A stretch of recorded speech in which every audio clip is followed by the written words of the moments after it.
All right, here we go. Episode 10, G's podcast presented by Parx Sportsbook. Harry Mays, Jason Myrtetus. What's going on, Harry? Hey, it's Super Bowl week, man. You know, Radio Row is popping. Guys are running around out there with their masks on. I just was watching a little Jim Rome, and I could see our buddy Zach Gelb in the background walking around. Everybody's, getting busy, man. All geeked up for the Super Bowl. Yeah. I'm actually really intrigued by this Super Bowl. I am too. Fresh. I am too, but I haven't really gotten into it yet. Like, it's going to take until late in the week, and I'll get there by Sunday. There's no doubt about it. But I don't know. There just seem to be. It's almost like I'm on a hangover from the previous 2 weekends of professional football playoffs, which were just so great, and there was such a high level of quarterback play and just unbelievable finishes, and like where I'm just like. It was like kind of like an exhale week for me. And I don't get into the Pro Bowl. I watched a little of the Senior Bowl because I'm interested in these prospects. But, I got to ramp back up now as we approach Super Bowl weekend because I, too, am looking forward to it. Yeah, after those 2 weeks of football, championship weekend and everything, unbelievable. You need to head to the Schwitz. You really do. Yeah, exactly. I need a massage. Yeah, my goodness, a good steam hair. Right. I love a good steam. I kind of miss the fact I used to go to a gym a long, long time ago when I'd go to gyms, and they had a great steam room. Like that, just like that hot stone kind of room where it was all wood in there, and you just that's a sauna. Oh, that's a sauna. Yeah, that's dry sauna. That's not the sauna, but I like the dry sauna. Yeah, I don't like the dry sauna. No, why not? I just moved to Arizona. Well, yeah, I like that out there. It's a dry heat. Yeah, dry heat. 110. It's a dry heat, though. Hey, I played 110 degrees. I played golf. It was 117 degrees in Palm Springs. It was awesome. Oh, my God. Yes. Club would be flying out of my hand because my palms would be sweating. No, I like the steam, though. Oh, okay. The actual steam room. Yeah, that's where you can't even see in there, right? Yeah. You don't need to see. I like to be able to see. I don't like to be in a room naked with other men and not being able to see around me, my surroundings. Yeah, I'd rather not see than see the droopy balls of some 72-year-old dude. Well, that's a fair point. That's like dragging on the floor. That's a fair point, Mike. And Mexican pie. Oh man, but when you take a steam too, they tend to sag even lower. Yeah, well, yeah, of course. They're trying to get away from your body because you're so hot. Yeah, you can pull them out like bat wings. Yeah. It's hot. It's hot. Let's tell people real quick before we get into the meat and potatoes here about Parx Sportsbook because they got this is like the best week to join, right? Yes, it is. It's the most gambled on weekend in sports. Yeah, I mean, it has to be, especially with so many different options that you have at the Parx Casino Sportsbook app. Like player performances is a big thing. These player props for this game, are just, it never ends. And there's a couple that I've been looking at, and I might be overthinking this. I was talking about it with Barrett Brooks today on my other show, but Van Jefferson is like the forgotten receiver on Not Van Morrison. Not Van Morrison. No, I think he's been canceled. But Van Jefferson, kid out of Florida, he would be great on the Eagles, okay? But he's like number 3.5 on the Rams because they've got so much damn talent with Cooper Kupp and Odell Beckham Jr. to name two. But I'm thinking that this Bengal team is going to try to devise a scheme to somewhat take Cooper Kupp and minimize him early in the game, especially. And it's going to take a little while for the Rams to adjust to that. And in the meantime, I'm thinking Van Jefferson might be a good play at over 49.5 yards. You're going to get plus 195 on the Parx Casino app right now. I mean, it's almost 2-1. You only if he gets 33 yards, you risk 113 to win 100. But I'm going to try to go up there, and I'm going to get a little greedy with plus money, almost 2-1 money at 49.5 yards over for Van Jefferson. And then there was a rushing total that I like. Obviously, Cam Akers is back. He was still a little bit limited, just sort of working his way through over these last couple of weeks. But Sony Michel is a guy that is very capable. He could be a lead running back for most teams. over 17.5 yards. Wow, that's rushing for Sony Michel is minus 113 to win 100. Those are two that jumped out at me. All right, so there's two, and Yeah. it is the sports pinnacle of gambling this weekend. This and the first weekend of the NCAA tournament. It's going to be a lot of fun. Super Bowl Sunday, it's going to be crazy.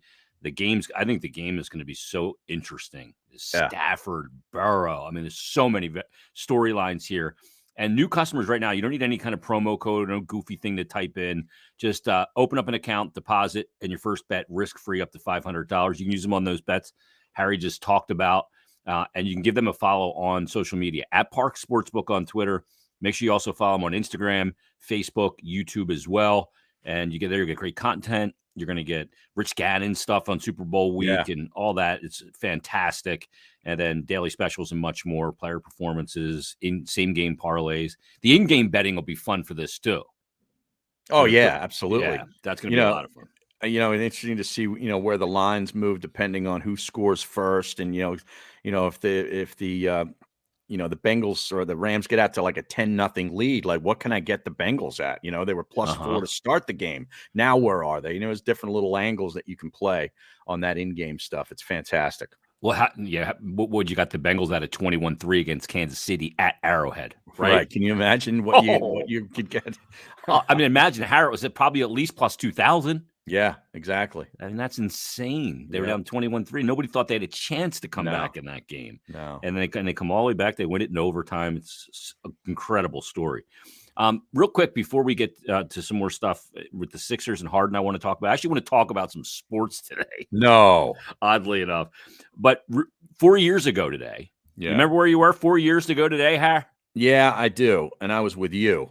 Yeah. And we were down off Broad Street. I forget. It was the Kimmel Center, I believe. Correct. Weren't we somewhere in there in that front south corner? It was the south corner. It would be southeast corner, I guess, of the building.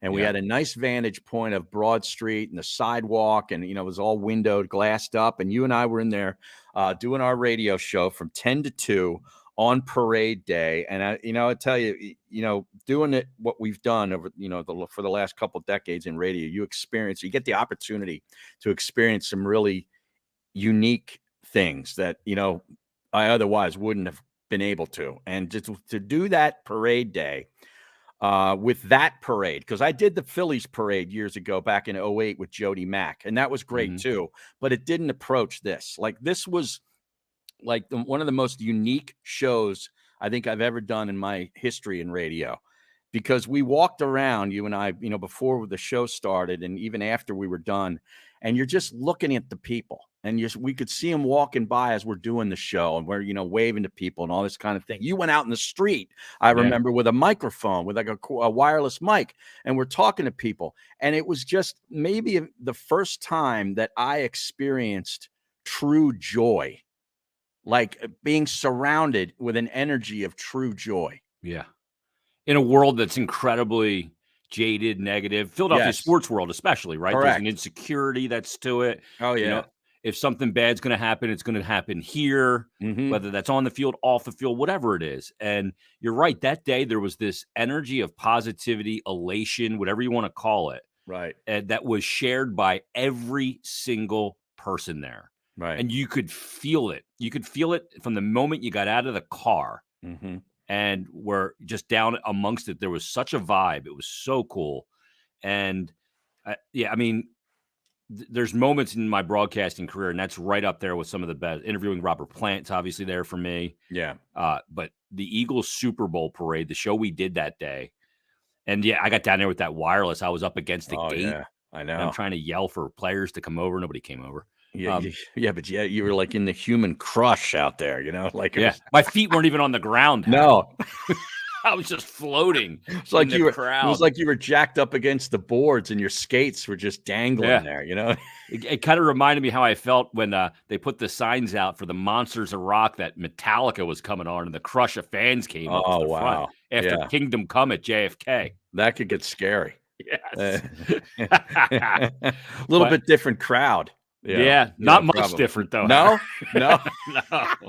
So, a lot of the same haircuts too. Okay. All right. Back in the 80s. But yeah, it was awesome. I tried to find some audio because we played that audio from Bernie from Broomall, I think, in our last show. And I tried to find audio of our show that we did that day so we could present a little highlight package for the program here today. But I can't find it anywhere now. Now, I had it before, and I may have it on a hard drive or something I got to dig up. But I tried looking on the internet again, and I think it's been rinsed. No. Off the internet. Yes. And rinse an Eagles parade audio from the internet. I mean, come on. Just because we don't do the show there anymore. Yeah, but I mean, you were finding other stuff. I don't know. You think they went back in and rinsed that because it's you and me? I don't think so. I can't find it, Har. Wow. I spent a good 40 minutes trying to find it. Yeah, I wouldn't even know where to look. Yeah, but maybe where I have to look, probably on Facebook. I bet you I can find it on there from when they posted it. Well, because they posted a highlight pack. I cannot because I'm not on Facebook. Well, you're better for it, Har. Yeah, I jumped off of there back in 2012. I was way ahead of the curve. Whoa. Yep, way ahead. Most people didn't jump on. I know. I was already off. You were already done with it. Yes. Oh my God, you were way ahead of the curve. Exactly. Also, in regards to kind of 4 years ago news, Doug Peterson, now the coach of the Jacksonville Jaguars. How about that? Yeah, and he had his first interview, must have been like 5 weeks ago, because they had gotten rid of Urban Meyer early and got a sort of a head start on interviewing some candidates. And, we kind of figured that Doug would easily get a job, being a Super Bowl winning coach, having taken a year off. And, sometimes that, that's good for a guy to sort of get away from it for a little bit and, sort of, be able to look at things from a different viewpoint, be able to sit back and assemble, maybe a staff in his mind. Like, once I do get back, I want to hire this guy. I'm going to go in touch with him, just touch base with him. You can sort of put together almost your staff in your mind's eye until you get that job. And then all of a sudden, everything went cold for Doug for a couple of weeks. Yeah. And we were thinking he was going to get left outside, looking in. And the next thing you know, Jacksonville interviews him again, and boom, he's hired. We were thinking they were going to hire Byron Leftwich. In fact, there were some tweets that were put out by some very reputable people in the industry that were basically saying it's all but a done deal. They're working out the deal. And, we're thinking, oh, great, good for Byron Leftwich. He deserves a shot. And that seems like he played there back in, years ago. And then all of a sudden that went cold. And then here comes Doug again, and bam, they hire him. And, I listened to Doug in a little bit in this press conference. Much different Doug Peterson than was the Doug that met the media in Philadelphia after he got that job, isn't it? Big time. Yeah. I noticed the same thing. Yep. I was like, oh, wow, he is way more polished. Yep. And B, not overwhelmed by the media. He was in command that day. Yes. What I mean? It was pretty cool to see. I got to be honest. I'm rooting for him. I am too. And Doug's greatest asset as a coach is that his players love him, and he's a good leader of men. Yeah. And it's like he learned a lot here. While he was a good coach and obviously won a Super Bowl here, he's going to be a better coach there. Now, it depends if he gets talent, because it is Jacksonville. Right. Because he's got the quarterback. He's got the quarterback. And, despite what we saw out of him this past year, I mean, that was a train wreck year for him. They did have a big win against the Cincinnati Bengals, who are in the Super Bowl. Yeah. They beat the Bengals, didn't they? I know the Jets did. But they beat Buffalo. It was Buffalo was their big win. And then, of course, they beat the Colts at the end of the year to keep Carson Wentz and Frank Reich from the playoffs. So it was Buffalo and the Colts. Oh, the irony three there. Wins. Those are two pretty good ones right there. So that kid's a super talent, and I can't wait to see, the staff that Doug puts together, because remember, that was sort of the bone of contention at the end with Jeffrey Lurie, is that he didn't like really this, after the whole thing blew up after the Super Bowl and guys started getting hired away, it seemed like Doug wasn't really able to sort of, fill it up anymore, fill up the cupboard like his old boss, Andy Reid, always seemed to do. Yeah. Andy Reid's guys were getting plucked year after year after year, and he maintained that for a long period of time here in Philadelphia, and he's doing the same in Kansas City. But I'm rooting for Doug. I think it's going to be an interesting watch. They come to the Link next year, do the Jacksonville Jaguars. Wow. Tribute video, like that'll be a hockey game, right? The tribute video. Oh, the tribute video. Yeah. Oh, yes. But they come here to the link, and then they also will face off against Wentz, we assume, if he's still a Colt, but Frank Reich, and he will be going at it twice a year. Yeah. So it's kind of interesting. Great storylines ahead for that. And then the other when Doug comes to town, will he go up and see the statue of him and Nick Foles calling the Philly special? Oh, yeah, maybe stop by. Gets a selfie there with Lawrence to say, hey, we got one of these coming in Jacksonville in a couple of years. Yeah. Let's run Duval instead of Philly. Yeah. The what's it called? He got the selfie with me after winning this, couple days after winning the Super Bowl down at the barn when he came in and dropped the puck. Oh yeah, that's right. I got that picture with him, and I went up to him and I said, "Hey, coach, can I get a picture with you?" He said, "Sure." He said, "I'm Doug Peterson." I said, "I know." Hey, are you serious? I don't know if you ever told me that. He thought he had to introduce himself. He said, "Hey, hello, I'm Doug Peterson." Yeah, and I didn't introduce myself because I did not want to put my name out there. Oh yeah, well, of course not, because of my you history. had that Stunod meter thing that you rolled out for, which, by the way, is on eBay right now for sale. It is, yeah, for any Jacksonville Jaguar fans who would like it. Batteries not included. It takes 4D batteries too, Harry. 4Ds, yeah, okay. Yeah. Not double Ds. No, I wish. But yeah, so Doug's down there now. Yeah. Super Bowl week, props. Let's get one more thing on sports. Two more things, actually. Number one, you buying any of this bullshit with Harden and the Sixers?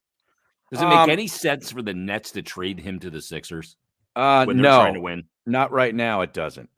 That's for sure. I mean, they're going to get Durant back. I know they've lost, I think, 8 in a row. Are going through a spot right now, but they're going to eventually, who knows what this mask mandates might come down, or the COVID mandates might be relaxed before too long in New York, and you get Kyrie to be able to play at home. So Brooklyn is far from dead, and I don't think Harden is going to be moved before the deadline.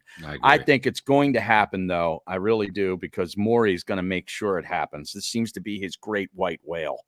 And it's going to happen before the end of the draft in June. So he'll be a Sixer, just not this season. Not for this season, but for next season, I think he will be a Sixer. Yeah, I think it's going to forward for a couple of years at least. Yeah. Okay.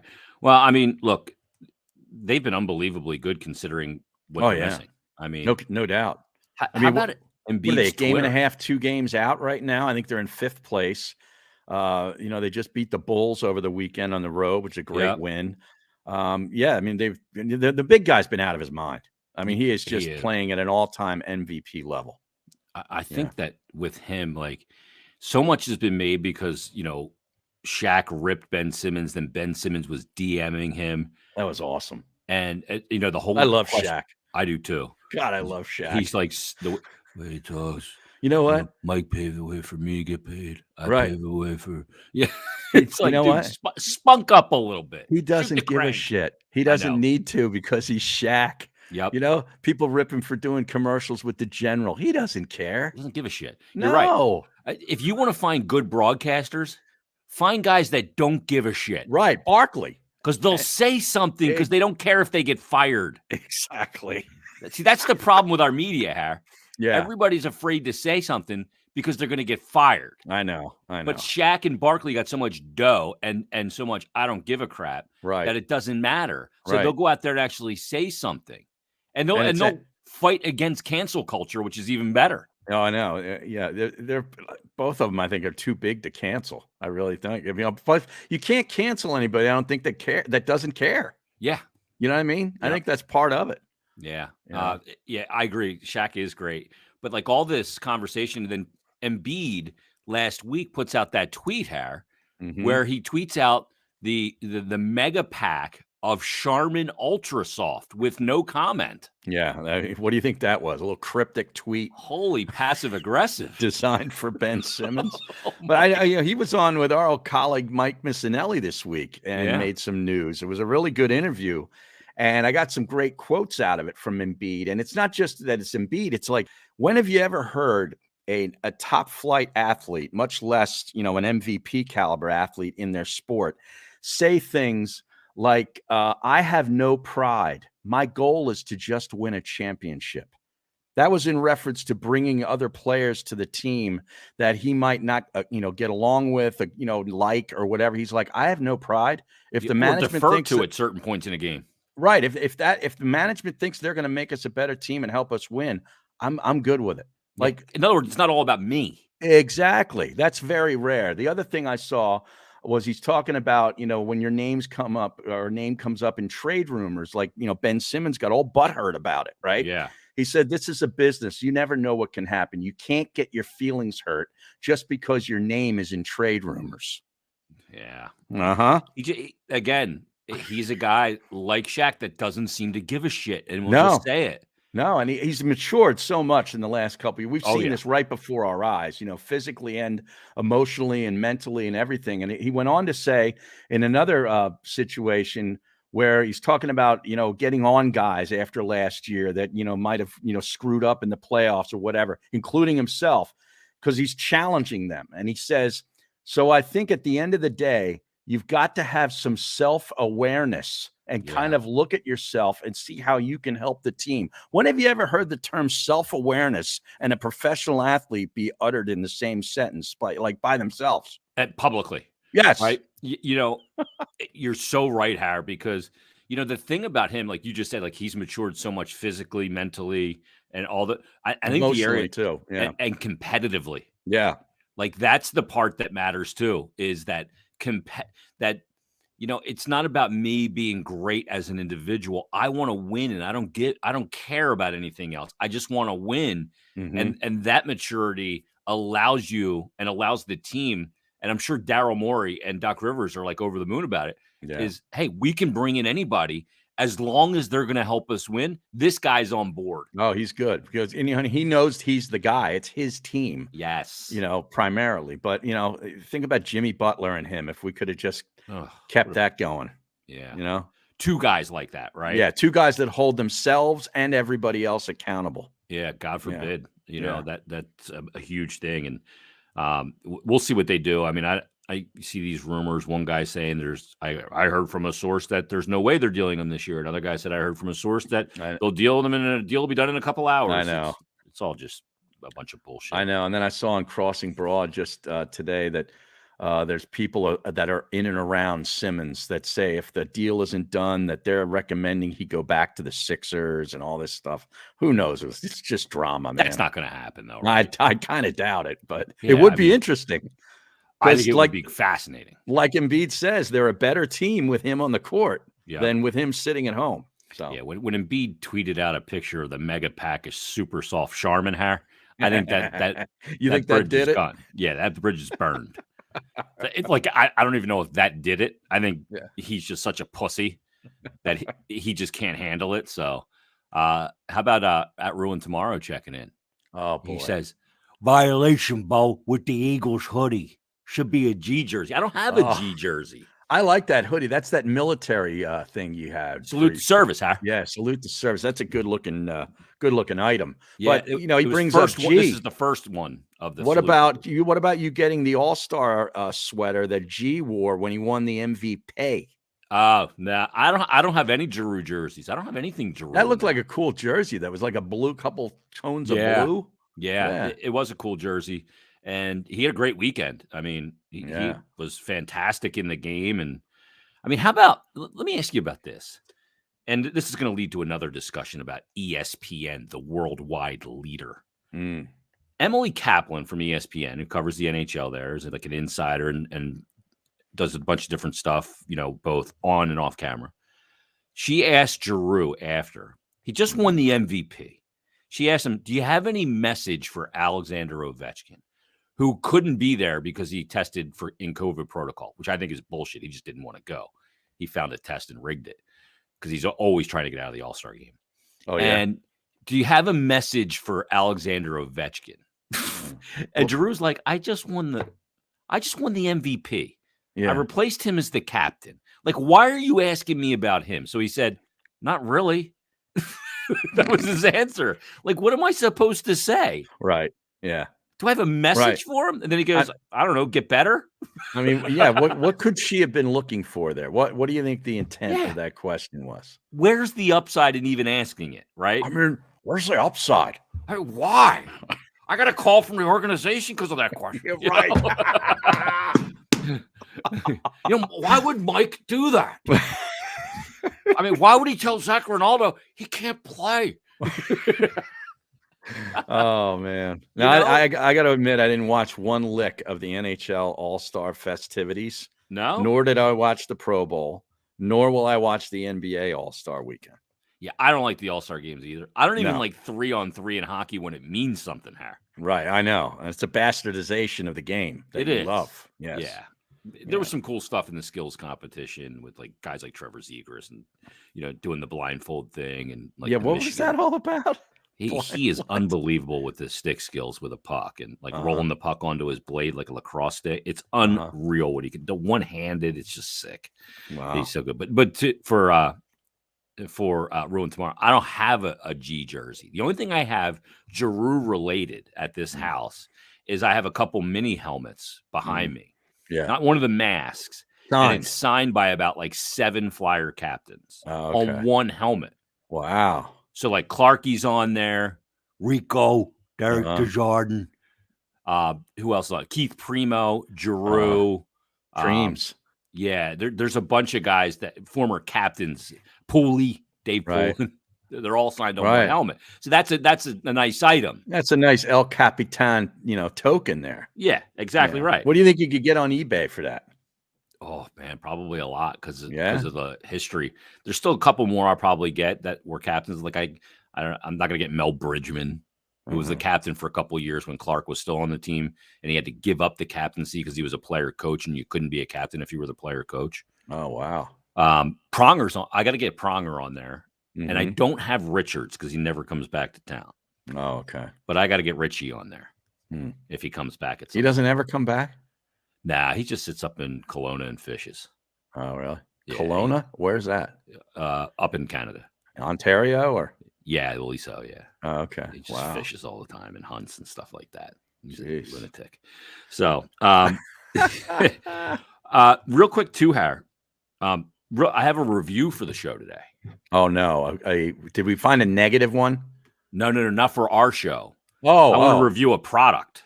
Oh, okay. Because I've been trying to solve the problem in my truck in the Dodge Ram. I have this like little bin that's up above on the dash, and I've been trying to find a place to put my phone. Like I have one of those vent things to put my phone in, but they're never good.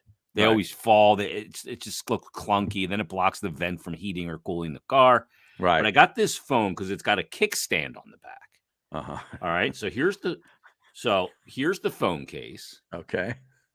And it's got a little cover here for the camera to protect the camera. It's got a third leg, huh? Yeah. Yeah. So this kicks out. It's a ring. Okay. And you can turn it, put it like that, and boom, it sits in there perfect. Now, this case, Harry. In the vent? No. On the little ledge. Oh, on the ledge. It sits up there perfectly, right? Okay. Yeah. I mean, I could watch YouTube videos while I'm driving. Right. So I wouldn't advise that, though. No. So this phone case, $13. Okay. On Amazon. All right. And you would think it'd be cheap plastic and crap. No. I'll put a link in the show notes. Is it made in China? I don't know where it's made, to be honest with you. It's military grade, so it's American. Okay. But I don't know if it's made in China. Why are you saying it's a Chinese phone case? Well, I'm just saying because China. Yeah, right.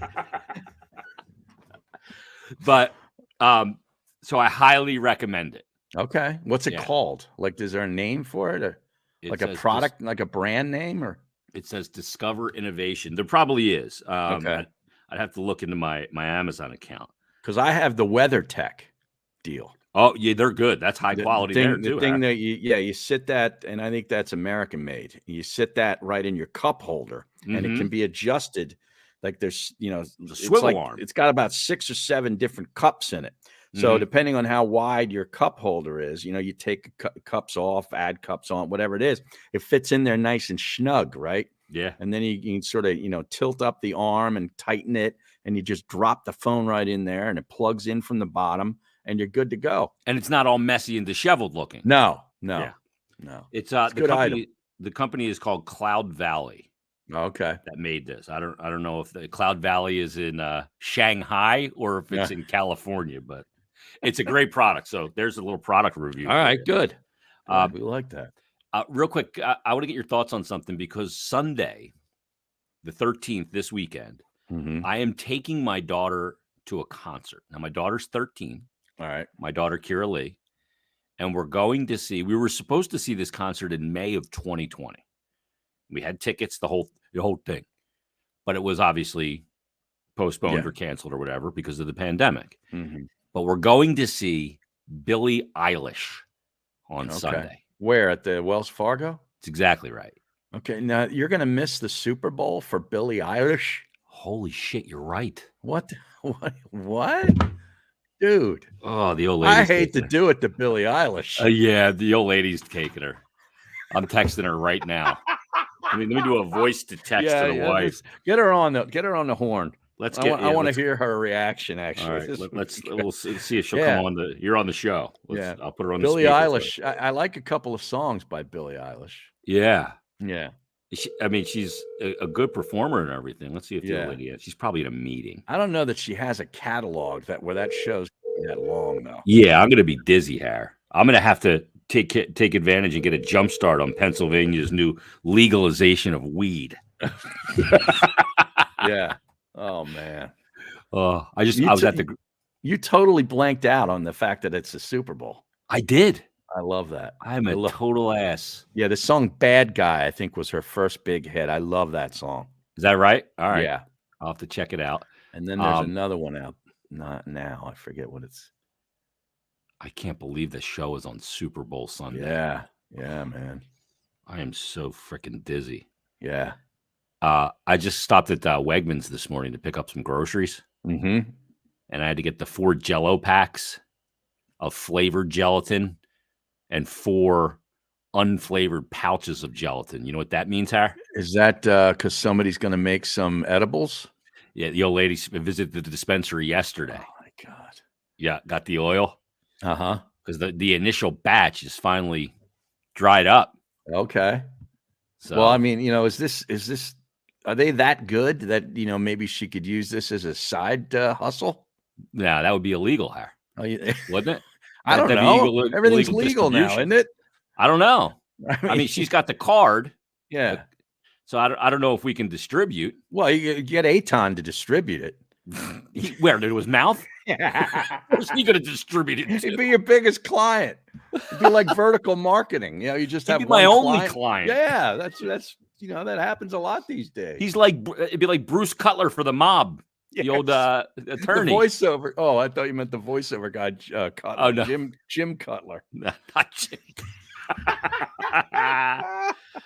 By the way, we're having issues. I got a text today before the program from Jim Grasso, our guy over at Wildfire. Yeah. So he sends me this text, and I'll bring it up and I'll show the audience here what it says. Because frankly, I'm a little pissed off about it. Uh-oh. So I get this text and it says, "Got to be careful of the music you play." And there's a picture, so I'll bring the picture up. Music. So you see what that says? Can you read that, Har? No, I can't read. It's all bright. It's like a glare. Oh, okay. So I'll read it. Yeah. It says, "We found some third-party content in your podcast." This was for Stick to Hockey. Okay. Because I was going to say we don't play any music here. But when I post the podcast, I always put a song at the beginning and a song at the end to bring us in and bring us out. Now, we don't hear it when we tape it, when we do it, but I put it in post. Yeah. And I do it for the Stick to Hockey podcast as well. And apparently, so I said to Jim, I said, wait a minute. So now they monitor on audio podcasts as well? What the fuck? And he said, Spotify's the only one I've seen, but who knows? So I said, fuck them. Wow. Spotify's got. I'm going to put Neil Young on there then. Yeah. See if Spotify will play that. Let's put some Joni Mitchell on there. I got a couple of her CDs. Yes. You could put her in there too. And maybe a little David Crosby. Right. Yeah. Teach your children, Har. Yeah. We'll put the whole Laurel Canyon crew on. Yes, exactly. On shuffle mode. Did you ever watch that documentary, the Laurel Canyon? Yeah, it's fantastic. Yeah, awesome one. Yeah. With Jacob Dylan, right? Yeah. And isn't Beck in that too? I think so. Yeah, I don't that's know a good one. why. Yeah, actually, there's an album that he has called Mutations, Yeah. where it's like has songs in like every style of music, Mm. from country to like bluegrass. It's actually a pretty good album. Yeah, he's actually up as on one of the nominees for the Rock and Roll Hall of Fame. Now, with all due respect to Beck, he's got a couple of good tunes. He's no Hall of Famer. No, he's not. He's not at that level. No, and I personally, I know you and I love music, and they put anybody in. It's really they're kind starting of to. ridiculous. You know, Yeah. it's become one of those things where it's an event every year, so we gotta put some people in. Well, you know what? Every couple of years, just have a concert. You don't need to induct anybody Yeah, if you they're can not honor inductable. people. Right. Yeah. You get to Right. play at the concert. That's good enough. Where we Right. induct the real stars, Right. Hall of Famers. 91 SXer says Robbie E's a Taylor Swift guy. Yeah. Harry's an Eilish guy. WTF is going on? Right. Yeah. Robbie E loves us. He's a Swiftie, as they Is call that him. right? Yeah. He's a In Taylor fact, he Swift. might have taken his daughter to see Taylor Swift at one point back in the day. The old He's a lady took my Swiftie. daughter there at Lincoln Financial Field to see Taylor Swift. Yeah. Wow. All right. Well, the old lady's going to have Billie Eilish duty on Sunday. Because whether she knows it or not. Yeah. Now, there's a war of words going on, Har, between two performers in the rock music world, and I've seen both of them live on several occasions. Okay. All right. Now, there's a war word. You hear about this at all? Does this involve Pearl Jam's singer? Yes, Eddie Vedder. Eddie Vedder? Yeah. Yeah. And Nikki Sixx, who is the bass player for Motley Crue. Who has been brought back to life like 6 or 7 times, right? But not in 20 years. He has he was like legally dead a few times, right? Right? Massive heroin addict. Yeah. So there was this interview that Eddie Vedder did with the New York Times, and he was talking about, growing up, and he said he used to work in a San Diego a club, like loading gear in at the club. And he says, I'd end up being at the shows and I wouldn't have chosen to go to bands that monopolized the late 80s MTV, the metal bands that I'm trying to be nice. He said, I despise. And he said, girls, and Motley Crue. Fuck you. He said, I hated it. I hated how it made the fellas look. I hated it how it made the women look. It felt so vacuous. What's so that Nikki Sixx? Vacuous or vacuous? Yes. Okay. Yes. Yeah. So Nikki Sixx has since responded, taken to his Twitter account, and he said that made me laugh today regarding how much the singer in Pearl Jam hated Motley Crue. Now considering that they're one of the most boring bands in history, it's kind of a compliment, isn't it? Great comeback by Nikki Sixx, by the way. Yeah. Props to him. And I really doubt that Eddie Vedder felt that way back then when he was loading and unloading gear. But it's just trendy now, where it's the thing to say now, because of when we look back on the 80s, it was very objectifying to women and all that, you know what I mean? So now you can look back and say, oh, I never responded to that. Yeah. Yeah. Bullshit. I call bullshit. And the other part of it is that you look at it and you go, okay, grunge apparently is what kicked out the hair metal scene and the glam metal scene. Right. It did. Basically, it was Guns N' Roses in 1989 and Appetite for Destruction that did that. Actually, that record came out in 86 and was big until 1989. Did it really? Did it come out in 86? Appetite? It came out in 86. Yeah, I believe it did. Yeah, I believe it did. I thought it was later than that. No, because they kept releasing, every song on the record was basically a single, I think. Wow. So they got done with it. Yeah, I'm going to look it right up here. Appetite for Destruction. This is live YouTube right here on the Odd G's podcast.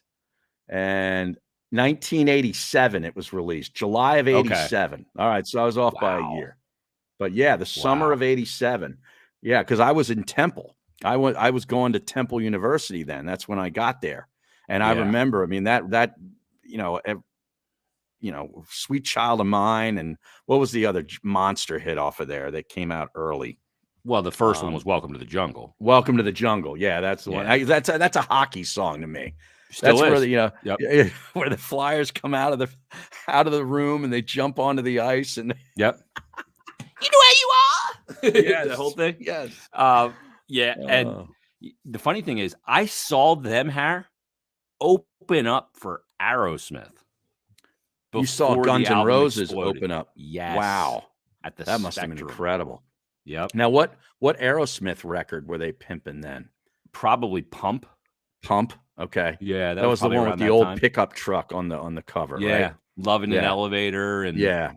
all that Right. crap on it. Yeah. That was probably that album, I would think. Yeah, because I didn't see them until that November Rain, that double album they put out. Use Your Didn't it Illusion. have Use Your Illusion and Use Your Illusion 2 or whatever? They Mhm. came to the Spectrum for that tour too. And me and my buddy, my roommate at the time, had second row floor seats. Yeah. We didn't sit in them once. Oh, It was that's unbelievable. fantastic. Right That's in front of Duff McKagan and his bass. Yeah, another guy who's Yeah. died several times. Oh, really? Oh, he was Oh, massive. He isn't anymore. He's like a workout dude now. Is he? Okay. I got a chance to spend time with Slash at one point when I was doing rock radio. I'm seeing if I can find the picture here and I'll put it up. But so when I was working at YSF, we had this thing that we did every weeknight with Matt and Huggy called Mandatory Metallica. I remember that. Yeah. Yeah. So here, all right, I'll put the picture up. I have it right here. So when on Mandatory Metallica, we did like Celebrity Mandatory Metallica, where when we'd have rock stars come in, we would get their picks and we'd have audio of them talking about it. Yeah. And hey, Good I chose idea. this Slash, I chose this song, blah, blah, blah. And so Slash came in, we were putting all these together for like a period of time. And Slash came in and I had to go into the studio with him to pick his songs and record them. Right. So we go into the studio. Here's the picture. Let me put this up here. Oh, wow. Look at you. Oh, there we go. Look at you. So yeah, there's me and Slash. That's inside the YSP studios. Now you've got one of those Billy Goat kind of things going, Yeah. right? Yeah, like that the thing's long long. goatee. Yeah. Is there a name for that? Like that kind of facial hair? Is that got a It's different called name? 2 words, Har. Bad luck. Bad- I got the Warped Tour 98 shirt on. This I is probably see that. around 2000. Okay. And before people freak out, yeah, it's a Yankees hat. Who gives a shit? But anyway, Wow. so I go into the studio with Slash, and usually it's like 5 minutes with these guys in the other room. Mhm. And they pick their songs, they say a couple things, and they're out there back on the tour bus. I'm in this room for about 90 minutes with Slash. And he's having me, get up, Master of Puppets, play this song. No, I want Disposable Heroes. What are you guys And- doing? Chopping stuff up? I mean, what the hell's going on in there? I'm like, I mean, at some point, I'm like, holy cow, like this dude's taking it way too serious. Like it's an episode of Behind the Music. That's cool, though. It was awesome. It was just Yeah. me and him. That's it. Yeah. His tour manager checked in like 3 times. Like, are you done yet? Yeah. Like, Jesus, we got a show tonight. Sound checks in an hour here. But he's probably used to it with Slash. But he was such a good dude. Yeah. Like you immediately felt like you almost grew up with him. Like the conversation was not like me talking to some star. It was, Right. hey man, how you doing? Like, what's going on? Blah, blah, blah. And it's insane. It was That's off cool. the charts. And it was 90 minutes in there. And we're just talking about Metallica and music, talking about the tour that I saw them on with Metallica. I saw it at RFK. Mm. And eventually that's where Hetfield got burned on stage. Mm. And Guns N' Roses didn't come out right away. And the crowd like went bananas. I During think it one was of the pyro things, he got Yeah. burned? Yeah. Yeah. Wow. It like lit up his Wow. whole arm and like he was out for a long time. So, Jeez. but yeah, one of the great stories dealing with Slash. He was a cool dude, huh? That's good to Dude. know. I mean, top 3 coolest dude, like rock stars I've ever dealt with. Him absolutely there. And like, you don't get bigger than Slash. No. Well, he was in Plant. Velvet Revolver too, who I saw at Yep. the Spectrum. With Scott Weiland. With Scott Weiland, who's one of my favorites of all time. Yeah. 91 LSXer said you were going through your Fred Durst stage with that look and that hat. Well, yeah, perhaps even. Right I have a around that picture- time period. Yeah, I have Late a picture 90s. with Fred and I. And Yeah? I used to get mistaken for him at concerts from time to time. No kidding. Yeah, I 'cause met we him on looked- South Street one time. He was just Did like you really? walking around shopping. Yeah. The other guy that is the coolest dude, number 1 on the list, Har. of any rock star that I've met. And I've met this guy several times. And he is about as cool as they come, and it's this guy right here. So let me put this picture up. There you go. You know who that is? That's not Foo Fighters, is it? That is Dave Grohl. Yeah, it is. Okay. That is outside the Indre Recording Studios down in South Philly when we did an acoustic session with them. And he's holding a Pat's cheesesteak and wearing a Phillies cap backwards. Okay, so he's legit cool because I always hoped he'd be cool. He seems cool. Totally. You know? Yeah. Awesome guy. Just like the realest dude, not pretentious. And when you do an interview with him, it's just a conversation. Right. Awesome, awesome dude. Oh, good. Like when we I did like those hearing that. When we did those recording sessions, the band would come in and like sound check, and then they would leave, and then we'd bring in all the radio station winners and stuff that were going to come in, sit on the couch and floor and watch it. Right. So they get done their sound check, and I'm sitting in there, and a couple of the other people from the station and like the band's people, and we're like, all right, we're going to bring the people in now. So you guys, and he's like, no, just bring them in. Yeah. And they're just sitting there, and they're just like fiddling around playing like Kiss songs while the people are walking in. So the people walk in, they're like, holy shit, they're here already. You know, like usually like rock stars got like some stupid grand entrance. Yeah. Yeah. Or they're late. Yeah. They didn't they did not care at all. That's great. And they just came in and like, they were like taking requests and like, it was hilarious. They're great dudes. That's awesome. So anyway, all right. We got anything else we want to get to?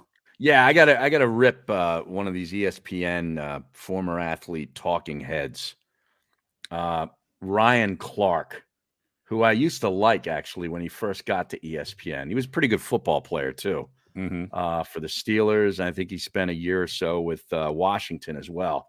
LSU guy, if I remember. And he was good when he first got to ESPN, but apparently everything's, the whole culture up there has kind of taken over him, because now I see he put out this hot take this week. It might have been yesterday. I don't know. But I think sometimes this stuff is germinated intentionally just to get it out there, so that then the rest of their shows and the rest of their talent can feed upon it and either agree with it or disagree and have debate. And then, thus for they get their shows to the Super Bowl, and then it's on to the next thing, because they're talking about Russell Wilson. And Clark is quoted here, and I'm reading this right off the Get Up Twitter feed, which I do not follow, but it's part of this. The Seahawks Wire on usatoday.com picked it up. And it says, Russell Wilson is not an all-time great quarterback.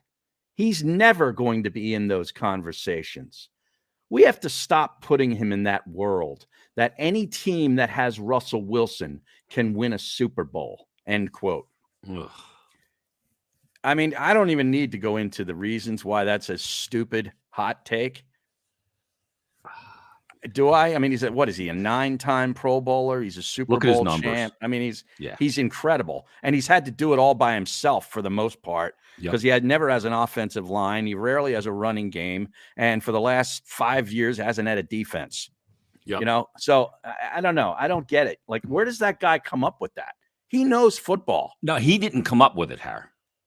Some executive came up with this strategy of hot takes and regurgitation of the hot take. Did he draw the short straw and lose and have to say it then? Is that what you're saying? Yeah, what was his turn? Because these are shameless football guys, right? He's a good football guy, Ryan Clark. He can't believe that. First of all, we know that, I hope right? not. Well, here's the thing, and I think that your initial statement was balls on accurate.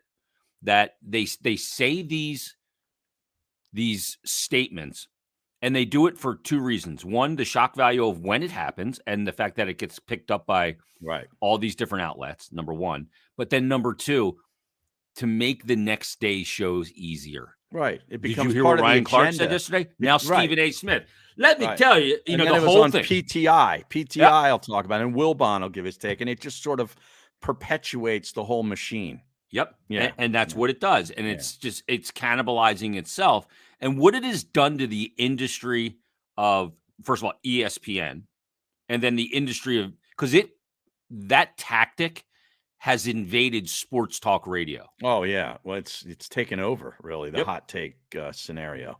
Mm-hmm. Yeah, I know. And It's ridiculous. Like, you just come on, let me just say something insane so that, I can make this dumb phone ring. Mm-hmm. Like, who cares about the dumb phone in sports radio and making it ring? And I guess the phone is equivalent to what, retweets and likes on social media? Well, it's affirmation that you said something. And it's being seen and it's being proliferated around the world. Yeah, but the phone, like the amount of phone calls you take on the show doesn't mean anything. It doesn't mean anything toward ratings. Like, we never saw people out in the street and said, other than like that Bernie phone call, but they never said, "Hey, I love when John from the Northeast calls in," or Brent from Bryn Mawr, whoever it is, right? Yeah. They never say that. Yeah. Wow. And the whole industry is like, you got these clowns like Giglio that go there and they'll tell you these things and that are so contrarian. I mean, Ange to some extent too. Yeah, Angela. I guess nobody's really immune from it. You do it long enough. Yeah, I mean, it becomes a way to clear the paycheck. Yeah. I mean, oh my God, it's horrible. Yeah. Then they go to commercial. You believe I tricked him again? I really don't believe that.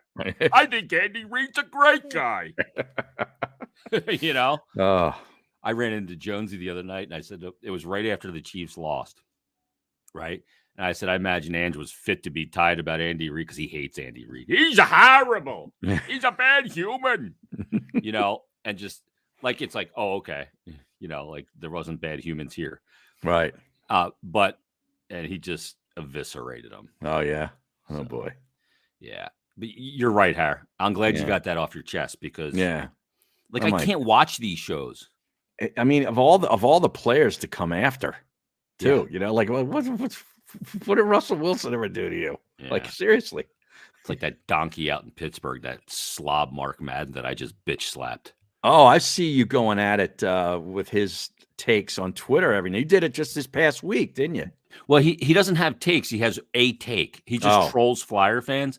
Now, if you were on the radio, Har, and your team was really good, like the Penguins, and they've won 3 cups in the Crosby era since 2009. Back-to-back a few years ago. And the team across the state is a mess. Yeah. Would you be worried about trolling their fans? No, not particularly. Yeah, like he has this joke. Were you alive when the Flyers won the cup? When's the last time you won And he was just like Googling Giroux the other day because of the All-Star game of people he doesn't even follow and just quote tweeting this same dumb joke on a Saturday night.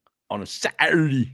So this slob is so lonely on a Saturday night that he's just there. And I don't know who told him the joke was funny, but it's like, use it once and end it. Right. This dude, like any piece of food he can get in front of him, just couldn't stop. And he's just a medium market hack. That's what he is. That's why you're in Pittsburgh still, Mark. You slob. All right. You feel Tell better? people about Parx. Oh, man. Parx. This is the same guy, Har, who put in a written piece that since somebody got traded, I forget who it was, he can go back to hoping the Flyers plane crashes. Oh, wow. He put that in print. Jeez. In an article he wrote.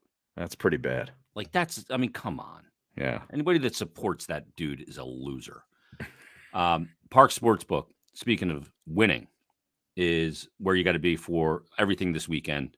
Huge gambling weekend. You put out some great props at the beginning of the show. I won't ask you to do it again, Har, but you can just rewind and go back and write those down. Yeah, well, it was Van Jefferson receiving yards. I'm going over 49.5 because it's plus 195 at Parx. Great. And then I was going to take Sony Michel in rushing yards over 17.5. That is also some nice plus money. Now, how will you be betting on the coin toss? No, I don't go that far. I mean, that's ridiculous, right? I'll leave that to what isn't the great one's wife? Wasn't she known for betting the coin toss? What's that, Janet Gretzky? Yes. Really? I didn't know that. Yeah, I think she knows her way around a sports betting app. Yeah, well, apparently, yeah, she certainly did. Yeah, and that whole situation there with Talk and everything else. Oh, that was a long time ago. Yeah. So, All right. Get the Parx Sportsbook app.